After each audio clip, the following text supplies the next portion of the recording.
Welcome back, listeners. We're diving deep today into Robert Greene's The 48 Laws of Power. It's a fascinating exploration of power dynamics. We're going beyond the surface, really dissecting the book and weaving in those historical examples to see how these laws play out in the modern world. We'll be pulling from the book itself, but also looking at how these laws are still relevant in our lives today. Yeah, it's like a decoder ring, That's you. to see the patterns of influence Okay. and strategy that have been around for centuries. This deep dive is for anyone who's ever been curious about power, right? Yeah. Whether it's for personal growth or just understanding history and human behavior better. Exactly. It's about understanding not just what happens, but why. Those underlying motivations and strategies.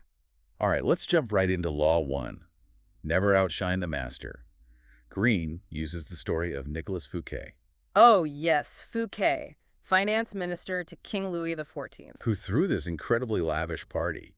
And it kind of backfired, didn't it? It did, made the king feel a little insecure. And Louis XIV was not someone you wanted to make feel insecure. Definitely not. Fouquet ended up imprisoned, and the king basically just copied Fouquet's party to create Versailles. But the deeper principle here is managing upwards. Have you ever seen anyone accidentally outshine their boss? Ooh, I've definitely witnessed some office dynamics like that. Yeah. It usually doesn't end well for the outshiner. Right. It can create that sense of rivalry, like a threat. So Greene's suggesting we should just lay low, not showcase our skills too much. Not exactly. It's more about being strategic. You can still highlight your talents, but frame them in a way that makes your boss feel included, like a shared success. So it's less about hiding and more about how you present your accomplishments. Okay, we've navigated those tricky waters of superiors, but what about the people we think are our allies? Law 2 throws a bit of a curveball.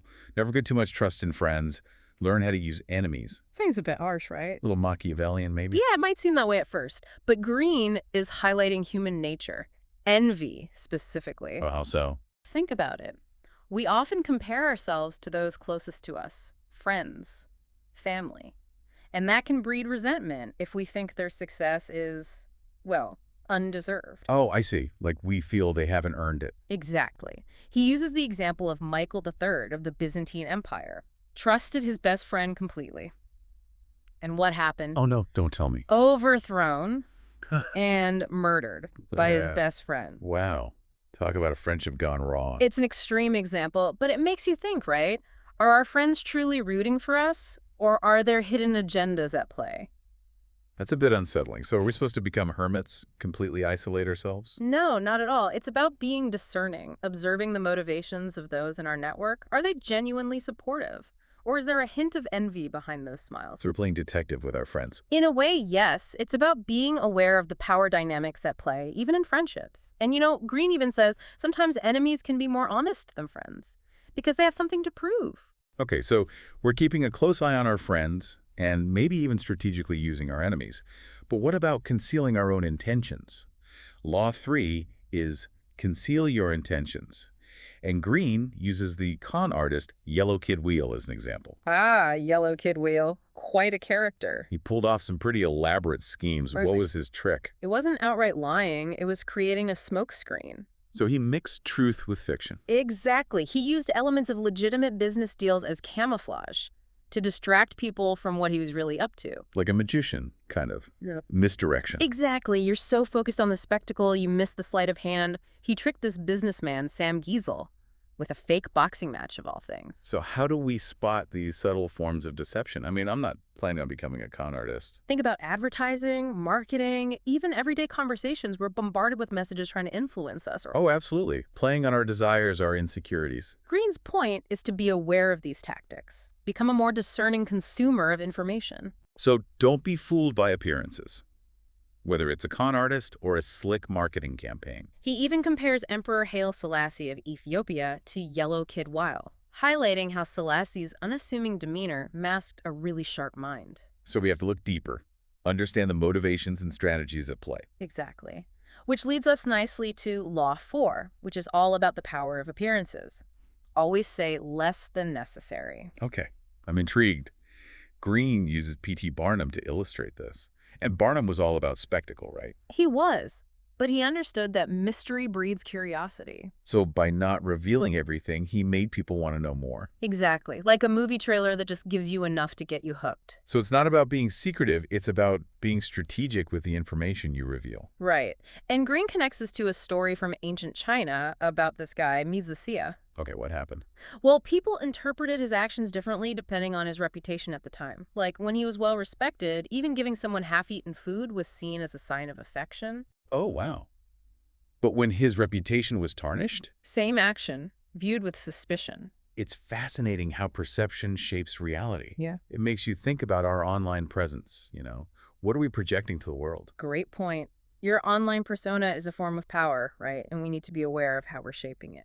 Okay, let's move on to Law 5, which is all about choosing your battles wisely. Okay, this one feels a bit more grounded. Everyone's been in situations where you have to decide, do I speak up or let it slide? Right. It's about picking your battles strategically. Greene uses the example of Michelangelo working on that damaged marble block. Oh, yeah. Michelangelo knew what he was doing, so when people tried to give him advice, He basically told them to back off. pretty much, he understood the power of letting his work speak for itself and when to just disengage. So trusting your own judgment. But it's not just about avoiding those pointless arguments, is it? Greene also talks about Coriolanus, that Roman general with a bit of a temper. Oh, Coriolanus, he was always picking fights, alienating people left and right. And it ultimately led to his downfall. It did. He couldn't control his anger. Which brings us to the question, how can we apply this in our own lives? Right. When we're tempted to react impulsively, what should we ask ourselves? Ask yourself, is this argument worth having? What will I gain by winning? And importantly, what could I lose? Sometimes a strategic retreat is the best way to win the war. Exactly. Okay, moving on to Law 6, which Greene calls the art of indirection. He uses Napoleon's escape from Elba as an example. This one starts to get a bit mind-bending, doesn't it? A little bit. What's fascinating about Napoleon's escape is that it was orchestrated by his enemy, Talleyrand. Wow. So instead of trying to stop Napoleon directly, Talleyrand set the stage for Napoleon to make a mistake, essentially luring him into a trap. it's like reverse psychology on a grand scale. In a way, yes. Indirection is about achieving your aims through a less obvious path. Sometimes the most effective way to get what you want is to appear to be doing the opposite. That's pretty crafty. But how can we apply this in our everyday lives? I mean, most of us aren't master strategists like Talleyrand. Think about it this way. Sometimes the most direct path is blocked. Instead of forcing the issue, consider what other approaches might be available. What are the motivations of the people involved? Can you influence them without them even realizing it? So we're playing a subtler game. Exactly. All right, now for Law 7, and this one really makes you think. Surrender as a tool of power. Wait, surrender. Isn't that the opposite of powerful? We've all been taught to never give up. Right. It seems counterintuitive.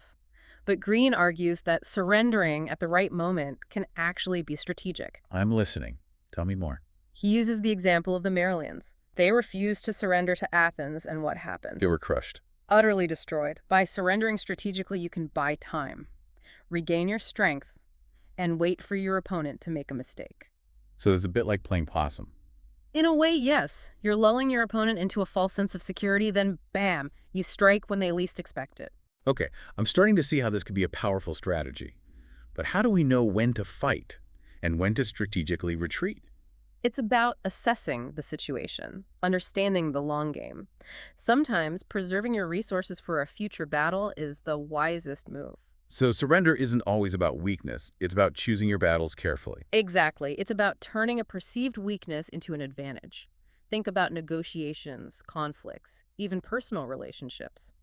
So are there times when yielding or even apologizing can make you stronger? Absolutely. Sometimes swallowing your pride can be the smartest move you can make. Okay, on to Law 8. Concentration and dispersion of forces. Greene uses the Rothschild family, whose financial power was partly due to their tightly knit network and control of information. Ah, the Rothschilds, masters of concentration, keeping things within the family, using coded messages to prevent leaks. So they acted quickly and decisively. Exactly. They understood that a focused force with a clear goal can be incredibly powerful. But earlier we talked about the power of dispersion, like with Mao Zedong's guerrilla warfare tactics. Right. He dispersed his forces, making them difficult to target, frustrating the enemy. So how do we know which approach to use?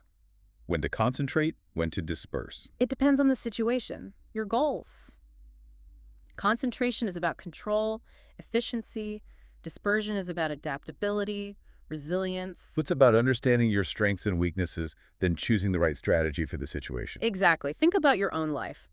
Are there areas where you're spreading yourself too thin? Could you be more focused? Ooh, that's a good point.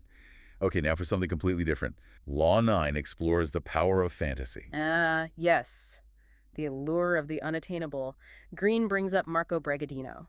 That alchemist who captivated Venice by promising to turn dust into gold. He never actually delivered on that promise, did he? Nope, but he was a master at playing to people's desires, especially their desire for wealth and escape. People were struggling economically, and Bregadino offered them a fantasy, a way out of their problems. So even though it was an illusion, the allure of that fantasy was enough to keep him in power. Exactly. It's about understanding that deep human need for hope, for something better. So how do we use this knowledge ethically without resorting to, selling snake oil or starting a cult? It's about understanding the power of stories, symbols, visions. They can inspire and motivate people. Think about great leaders throughout history. Right. They paint a picture of a better future. And people are drawn to that. It gives them hope. So it's about tapping into those hopes and dreams and Yeah. using them to create positive change. Exactly. Okay, we've reached Law 10, and this one is a bit sobering. The dangers of envy. Greene tells the tragic story of Joe Orton and Kenneth Halliwell. Oh, yes. Orton achieved great success in the theater world. And that success fueled Halliwell's envy and insecurity, which ultimately led to a tragic end. So the takeaway here is that appearing too perfect can be dangerous. It can. It can create a target on your back. People feel threatened, or like they deserve what you have. So should we downplay our accomplishments? It's not about hiding your success. It's about being aware of how it's perceived. Greene contrasts Orton with Cosimo de' Medici. Oh, Cosimo, the powerful Florentine banker. He was careful to conceal the extent of his power. He didn't flaunt it. So he avoided arousing too much envy. Exactly. It's about being strategic, understanding the psychology of envy, and finding ways to mitigate it. So it's not just about achieving success. It's about managing how that success is perceived. Wow, what a whirlwind tour of the first 10 laws. I know, right? And we're just getting started. There's a whole world of power dynamics still to explore. We'll be back soon to delve into the next set of laws. Until then, stay curious, stay sharp, and remember, knowledge is power. Absolutely. Welcome back to our deep dive into the 48 laws of power. All right, I'm ready for more. Where do we go from here? Let's look at Law 11, which advises us to learn to keep people dependent on you. That sounds a little bit manipulative, doesn't it? Like, are we creating unhealthy dependencies? Not quite. Greene's not advocating for that. It's more about recognizing that interdependence is, well, kind of built into human relationships. Okay, so how do we do that ethically? It's about becoming indispensable. The go-to person, the one with the unique knowledge or skills. So you become more valuable by being the one everyone relies on. Exactly. Imagine a workplace where you have that specialized knowledge that everyone needs. That's power. It makes you pretty irreplaceable. But Greene also brings up Louis XIV and his lavish court at Versailles. Oh, yeah. Louis XIV knew how to play the game. He kept his courtiers dependent on his favor, controlled the resources. Resources like what? Wealth, obviously, but also information, access to social circles, all those things people crave. So it's about understanding those levers of power, the Yeah. things people need and want. Okay, what about Law 12? Law 12 is use selective honesty and generosity to disarm your victim. Okay, this one sounds a bit sneaky, like we're using kindness as a weapon. It can be strategic, yes. Think about it. If someone you see as a threat suddenly does something nice for you, how does that make you feel? I'd be pretty suspicious, honestly. Like, what's their angst? Exactly. It throws you off balance, makes you question your assumptions. Didn't Greene use the story of Victor Lustig, the guy who sold the Eiffel Tower, to illustrate this law? He did, twice even. Lustig was a master at exploiting greed and ambition. He targeted those scrap metal dealers, Yeah, I remember that story. Bold move. He presented himself as a government official with a too-good-to-be-true offer. Classic con artist move. He created this illusion of legitimacy, forged documents, the whole 9 yards. Then he used those little acts of honesty or generosity to, well, disarm his victims. So it's like he was earning their trust by giving them a taste of what they wanted. Exactly. It's like that saying, you catch more flies with honey than with vinegar. But beyond con artists, how does this apply to, regular people. Think about negotiations. If you concede a minor point, offer a small concession, you can build trust. Make the other person more open to your bigger requests. So it's about strategic kindness, not being manipulative, but understanding how to persuade. Hmm. Okay, Law 13 is when asking for help, appeal to people's self-interest, never to their mercy or gratitude. This one seems a bit cold-hearted, doesn't it? Yeah, shouldn't we be able to rely on people's compassion? It's not about denying compassion. It's about recognizing that self-interest is a powerful motivator. So people are more likely to help you if they see how it benefits them, too. Exactly. He uses the example of the Athenians. They formed an alliance with the Corcyraeans, not out of pity, but because it strategically aligned with their own interests. Ah, so it's a win-win situation. Exactly. Think about it. Have you ever been more willing to help someone when you saw how it could benefit you as well? Yeah, I can see that. It's not necessarily selfish, just practical. Right. It's about being persuasive, showing the value proposition for both sides. Okay, Law 14, pose as a friend, work as a spy. Now, this one sounds a bit like double dealing. It's a little bit shady, maybe. It can be, sure, but it's also about the importance of information, gathering intel. Okay, so how do we do that without, becoming a secret agent? By cultivating that air of friendship and trustworthiness, you can gain access to things you wouldn't otherwise. Ah, I see. People let their guard down around their friends. Exactly. Greene talks about Caesar Borgia. He used spies and informants to maintain his power. Oh, Borgia. He had a pretty ruthless reputation, right? He did, but he understood that knowledge is power, and he was willing to use any means necessary to get it. It's a bit unsettling to think about, but I guess in certain situations, information can be really valuable. It can make or break you. Okay, Law 15 is crush your enemy. Totally. Whoa. Okay. Yeah. This one sounds pretty intense. It's one of the most controversial laws for sure. Greene argues that when you're dealing with a truly dangerous enemy, elimination is necessary. Elimination. Isn't that a bit extreme? What about forgiveness and reconciliation? Those are great in theory, but in the realm of power, showing mercy to a dangerous enemy, it can backfire. He uses the example of this Chinese warlord, Shang Yu. What happened? He kept sparing the life of his rival, Liu Peng. And guess what? Liu Peng eventually defeated and killed him. So it's about recognizing when someone is a genuine threat and taking them out before they can hurt you. It's not about being vindictive. It's about self-preservation, protecting your interests from those who would undermine them. Okay, I can see how this applies in really extreme situations, but how does this work in everyday life? Most of us aren't, warlords facing off against rival armies. Think about it this way. What are the things that hold you back? Toxic relationships, negative thought patterns, even bad habits. So our enemies could be internal as well as external. Exactly. Sometimes complete elimination is the only way to deal with those things that are holding you back. That's a powerful way to look at it. Okay, moving on to Law 16. Use absence to increase respect and honor. Now, this one seems counterintuitive.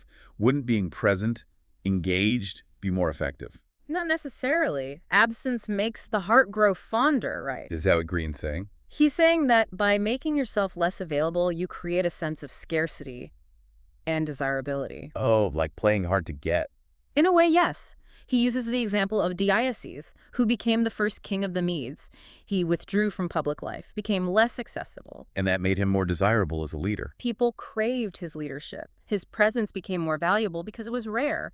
Think about your own time and energy. Are you spreading yourself too thin? Ooh, that's a good point. Maybe I need to be more strategic with my time. It's about being selective, making your presence more impactful when you do choose to engage.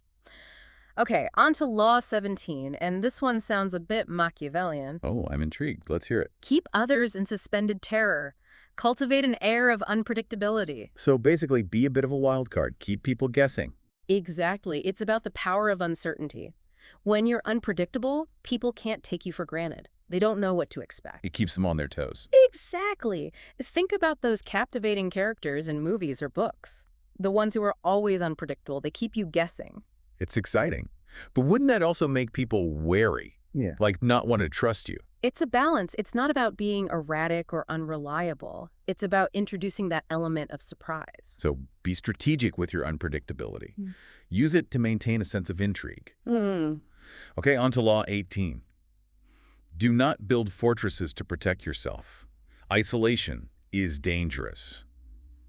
This one seems counterintuitive. Wouldn't it be safer to isolate yourself, from potential threats? Greene argues that in the realm of power, isolation is a trap. Really? By What? cutting yourself off, you're limiting your access to information, resources, alliances. So it's about staying connected, building those relationships. Exactly. Think about successful leaders and influencers. They're rarely lone wolves. They surround themselves with talented people, build a network of support. Right. Isolation breeds paranoia, stagnation. Hmm. Connection fosters innovation, growth. It's like that saying, if you want to go fast, go alone. If you want to go far, go together. Okay, Law 19 is know who you're dealing with. Do not offend the wrong person. This one seems like common sense. Right, like read the room. It is. But Greene's emphasizing the importance of being a good judge of character. So recognizing that not everyone deserves our trust. Exactly. He cautions against offending those who are prone to revenge. The ones who hold grudges. The ones who might backstab you, yeah. Definitely want to avoid those people. It's about being observant, learning to read people, avoiding unnecessary conflict. It's like a risk assessment almost. Weighing the potential costs and benefits of engaging with certain people. Precisely. Okay, Law 20 is do not commit to anyone. Hold on, isn't that a bit cynical? Shouldn't we be able to trust and rely on others? Of course. But Greene's point is about maintaining your independence, your flexibility. So you don't get tied down by alliances. Exactly. He uses the example of Queen Elizabeth I. Good old Queen Bess. She was a master strategist. She navigated those tricky European politics by avoiding marriage and foreign entanglements. Smart move. Kept her options open. She didn't want to be beholden to anyone. But how can we apply this in our lives? We all have commitments to family, friends, work. It's not about abandoning those, it's about being mindful. Are your allegiances truly serving you? So taking a step back, evaluating those relationships periodically. Exactly. Make sure they align with your goals and values. Okay, I'm starting to see the wisdom in that. Law 21 is play a sucker to catch a sucker. Seem dumber than your mark. The classic con artist tactic. Make your opponent underestimate you. Exactly. Yeah. Play on their ego, make them feel smarter than they are. And then you pounce when their guard is down. Precisely. Greene talks about Joseph Duveen. He was an art dealer who used this tactic to sell paintings to wealthy collectors. Wow, so even in the art world, how did he do it? By feigning ignorance, confusion, he made the buyers feel like they were the experts, so they were willing to pay top dollar. So it's about creating an illusion of vulnerability, making your opponent feel overconfident. Exactly. It's a subtle art, but it can be incredibly effective. Okay, I might have to try this one out, but I don't want people to think I'm actually stupid. It's not about being dim-witted. It's about being aware of how you're perceived. And sometimes it's advantageous to let others think they have the upper hand. Okay, I'm starting to see how this could be useful. All right, on to Law 22, and this one's a bit of a head-scratcher.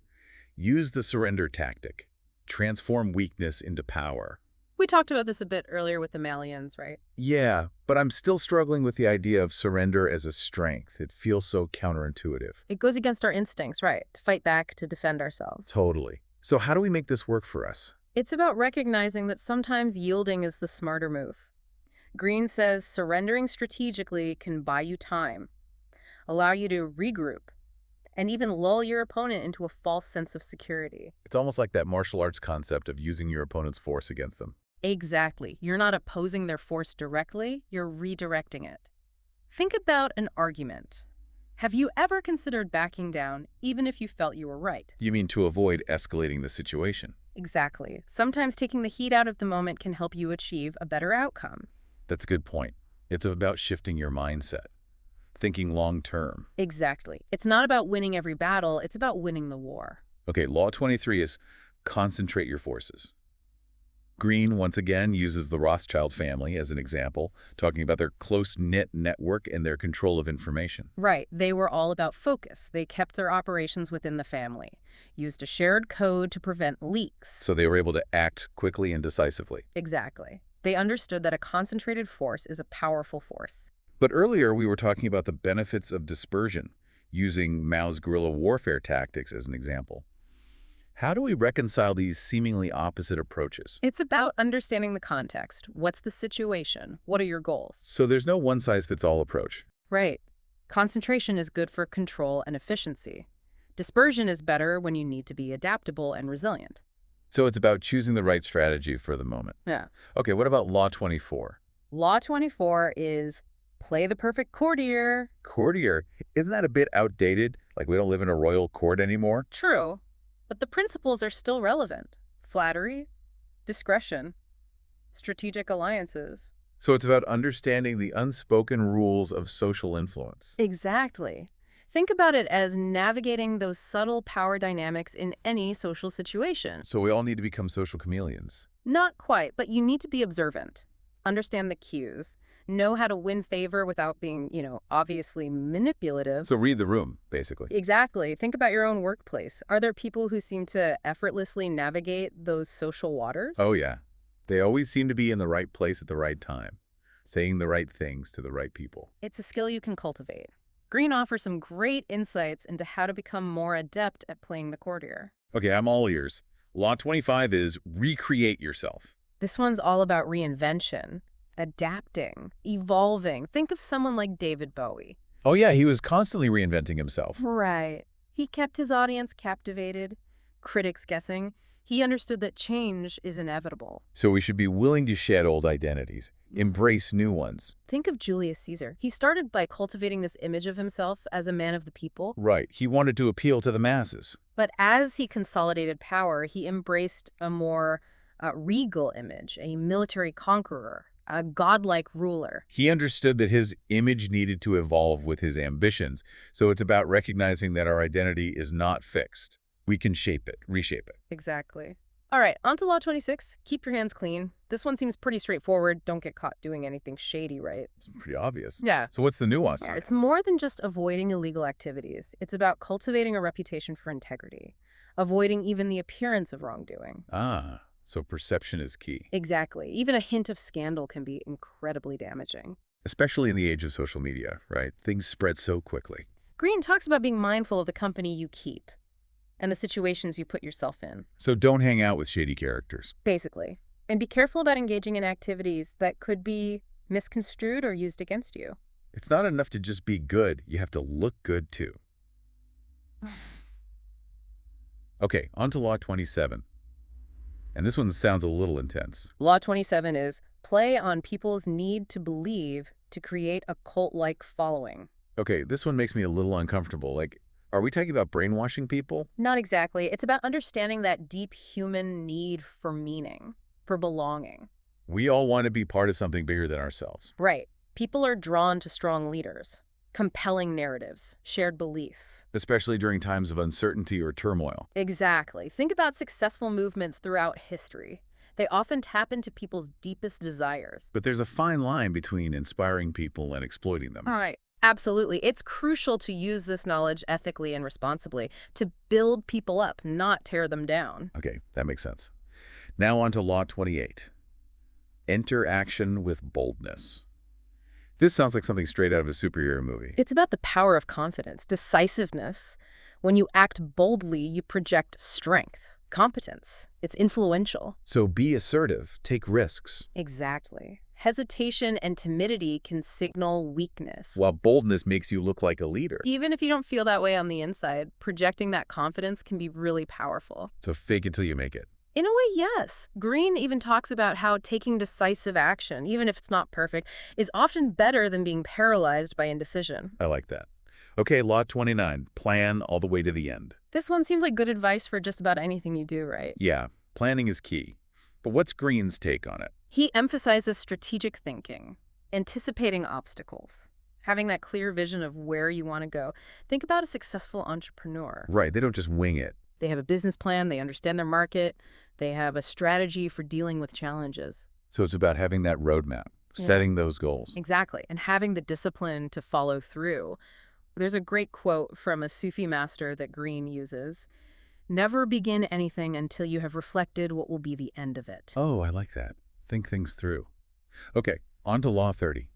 Make your accomplishments seem effortless. Ah, yes. The art of making it look easy. Like a magic trick. Eh. So are we just pretending we didn't work hard? It's not about faking it, it's about honing your skills to the point where you can perform with ease.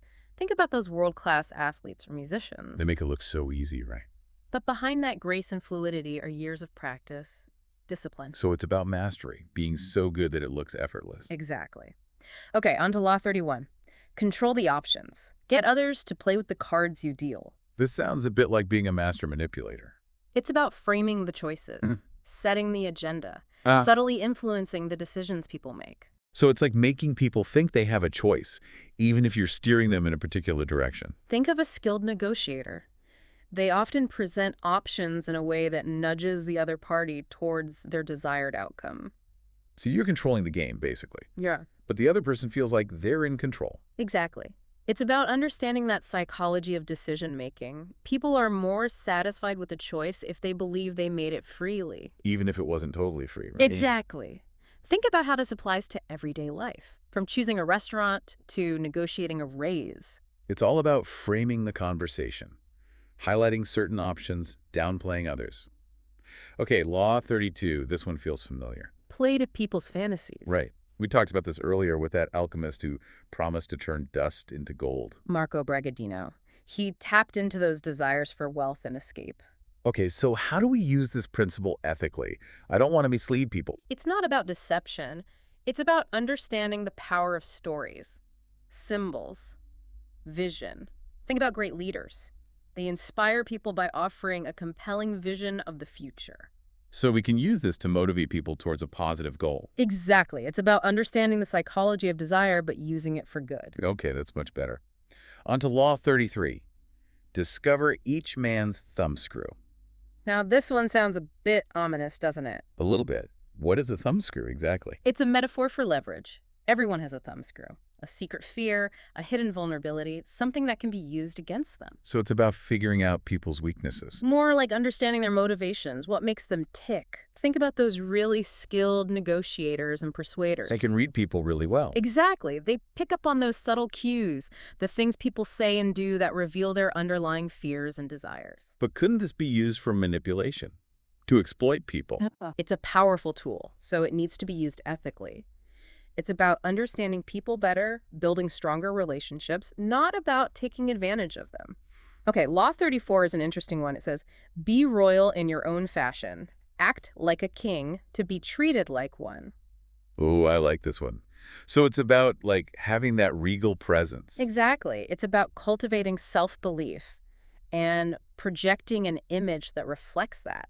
Think about someone who commands respect. They have that aura of confidence and authority. Exactly. And it doesn't necessarily come from their title or position. So we can cultivate that regal presence too. Absolutely. Greene talks about Louis XIV. He understood that kinship was about symbolism, presentation. So it's about owning your worth, setting high standards for yourself. And how you carry yourself matters, your body language, tone of voice, all those things. So even if we don't feel like a king, we can act like one. Fake it till you make it, right? Okay, I'm willing to give it a try. Law 35. Master the art of timing. Ah, timing. It's crucial in any endeavor, right? Sure. What's Greene's take on this? He emphasizes the importance of knowing when to act, when to wait, when to strike. It's about maximizing your impact. So be patient, observant, seize the right opportunity. Exactly. Think about a skilled investor. They don't just jump at every opportunity. They wait for the right moment. Then they strike. Or a comedian. Their timing is everything. Exactly. A joke delivered at the wrong time, total flop. But a well-timed punchline. Everyone's laughing. So it's about more than just recognizing opportunities. It's about acting at the right time. Right. And Greene talks about the different types of timing. Types of timing. Tell me more. There's the long time, years of preparation, laying the foundation. Right, like putting in the work behind the scenes. Then there's the force time, creating that sense of urgency so your opponent has to react quickly, on your terms. That's a powerful tactic, but it sounds a bit manipulative. It can be. It depends on how you use it. And finally, there's the end time. The end time? What's that? Knowing when to walk away, before it's too late. Ah, so cutting your losses. Exactly. It's about recognizing that sometimes retreating is the best way to preserve your resources, your energy. Okay, I'm seeing the wisdom in that. Law 36 advises us to disdain things you cannot have. Ignoring them is the best revenge. This one sounds a bit harsh, but I guess I get it. We've all experienced that feeling of wanting something we can't have, right? Oh, yeah. It can be consuming. It can lead to frustration, resentment. So Greene's saying to just let it go. He's saying to focus your energy on what you can control. He uses the example of Diogenes, the Cynic philosopher. Leave in a barrel, renounced all material possessions. Wow. It's pretty extreme. He was making a point. True freedom comes from detaching yourself from worldly desires. Okay, I'm not sure I'm ready to give up all my possessions just yet, but Ah, I get the point.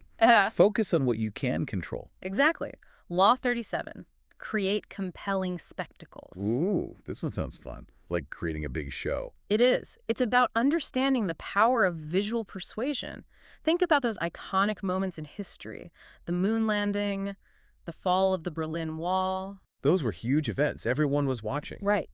And they weren't just significant in themselves, they were also spectacles. They captured people's imaginations. So they became part of a shared narrative, a collective memory. Exactly. And by creating these compelling spectacles, you can tap into that collective energy, shape the narrative in a way that benefits you. Okay, on to Law 38. Think as you like, but behave like others. This one sounds a bit contradictory. Shouldn't we be true to ourselves, express our individuality? That's what I was thinking. So Yeah. what's Greene getting at here? It's not about suppressing your individuality, it's about recognizing that social conformity has its place. So don't rock the boat too much. He uses the example of Machiavelli. He had some pretty cynical views on human nature, but he understood the importance of appearing pious and virtuous in public. So playing the game, even if you don't agree with the rules. Think about your own workplace. Are there unspoken rules about how people behave? Oh, absolutely. It's like a secret code of conduct that everyone understands. By conforming to those norms, you signal that you understand the rules. You're part of the group. So it's not about being a fake, it's about being strategic. Exactly. Okay, ready for a bit of mischief? Law 39 suggests we stir up waters to catch fish. Ooh, I like this one. A little bit of chaos. It's about understanding how to use emotional manipulation strategically. Okay, so how do we do that without being, evil villains? It's not about being evil. It's about understanding that when people are feeling anxious or uncertain, they're more likely to make mistakes. Or vulnerable. Exactly. And that can create opportunities for you. So stir up the waters, create a bit of chaos, then swoop in and take advantage. That's the idea. But again, it's important to use this knowledge ethically. Don't exploit people's vulnerabilities for personal gain. It's about creating those moments of uncertainty where people are more likely to make impulsive decisions. And those impulsive decisions can benefit you. Okay, that makes sense. But let's move on to Law 40. Despise the free lunch. Now that's an interesting one. Who doesn't love a free lunch? Right. But Greene's point is that there's no such thing as a truly free lunch. Oh, I see. There are always strings attached. Always. Every gift, every favor comes with an obligation, even if it's not immediately apparent. So we should be wary of those seemingly generous offers. Exactly. He gives examples of rulers who were showered with gifts from foreign powers, only to find themselves bound by treaties later, obligations they hadn't anticipated. Ah, so those gifts weren't so free after all. Right. Think about it. Have you ever felt obligated to reciprocate after accepting a gift, even if you didn't really want the gift in the first Oh, place? totally. It's like you owe them something, even if they don't say it outright. It's about that subtle power of obligation. Greene argues that true independence comes from self-reliance. So being able to take care of yourself, not relying on handouts. Exactly. Okay, what about Law 41? Law 41. Avoid stepping into a great man's shoes. This one feels particularly relevant for anyone who's ever felt the pressure of, living up to someone else's expectations. It's about the challenges of following in the footsteps of a legend. So trying to fill those big shoes. You're setting yourself up for an impossible comparison. You risk being overshadowed. Better to forge your own path then. Greene uses the example of Alexander the Great. Ah, yes, Alexander. He had some pretty big shoes to fill, right? Yeah. His dad was Philip II of Macedon. Exactly. But Alexander didn't try to be his father. He created his own legend. So it's about recognizing that we each have our own unique contributions to make. And that by being ourselves, we can achieve greatness. Love that message. Okay. Okay, Law 42. Strike the shepherd and the sheep will scatter. This one sounds a bit brutal. It is. It's about understanding how groups work. So targeting the leader to disrupt the entire group. Think about it. The leader sets the direction, maintains order. Provides a sense of purpose. Remove the leader, and the group loses its cohesion. Chaos ensues. Right. It happens in the military, politics, even in businesses. So it's a reminder of the importance of strong leadership. But also the vulnerability of any group that's overly reliant on a single individual. Good point.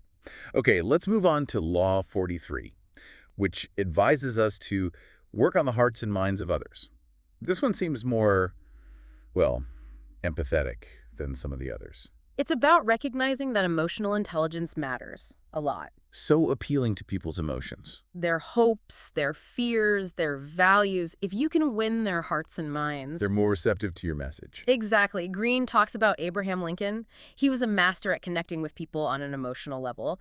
Think about those really effective communicators, the ones who inspire you. They speak to your heart, not just your head. Exactly. Okay, let's move on to Law 44, which is a fascinating one.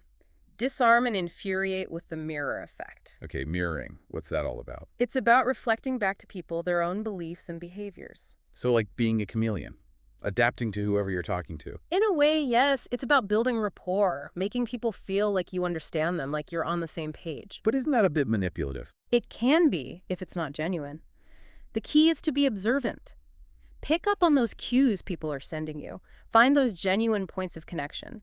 Think about times when you really clicked with someone. You probably had similar interests, values, ways of communicating. Right. Mirroring is about highlighting those points of connection, Hmm. creating a sense of harmony. Okay, so it's about finding that common ground, Yeah. using it to build relationships. Exactly.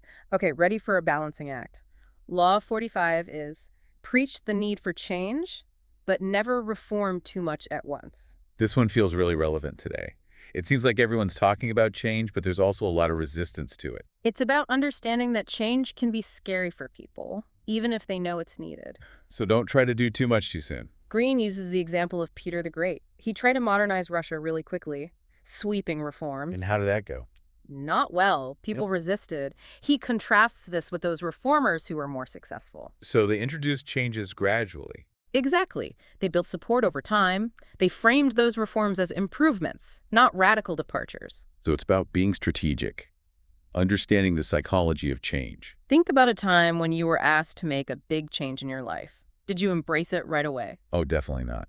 I needed time to adjust. It's the same for society. People need time to process those big shifts. Okay, on to Law 46. Never appear too perfect. But isn't it good to strive for excellence, to be the best version of ourselves? Of course.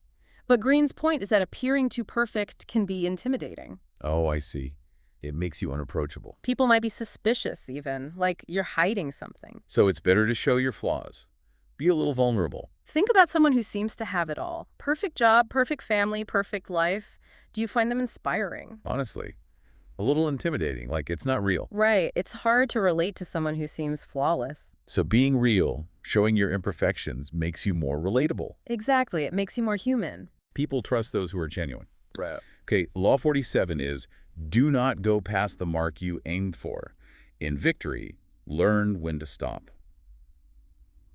This is a good one for those high achievers. The ones who are always pushing for more. It's about self-control, knowing when to quit while you're ahead. So avoiding that temptation to overreach. Greene uses the example of Napoleon. Oh no, not Napoleon again. He had those brilliant military victories, but he got greedy. He overextended himself, invaded Russia. And that was a disaster, right? A total disaster. Led to his downfall. It's a reminder to savor those victories. Don't get too carried away. Exactly. And finally, we've reached Law 48. Assume formlessness. This one sounds pretty deep. Yeah, a bit philosophical. It's about being adaptable, fluid. Greene uses examples from nature, martial arts, even business. So going with the flow. He says rigid structures are vulnerable. Inflexible plans don't work in a world that's constantly changing.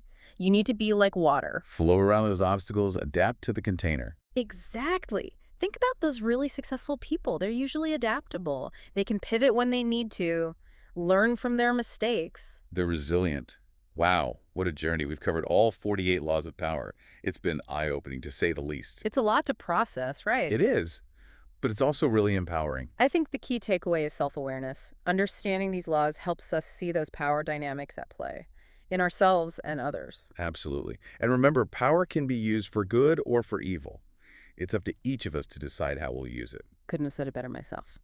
All right, listeners, that's it for our deep dive into the 48 laws of power. We hope you found it insightful, thought-provoking, and maybe even a little bit unsettling. Until next time, stay curious, stay sharp, and remember, knowledge is power.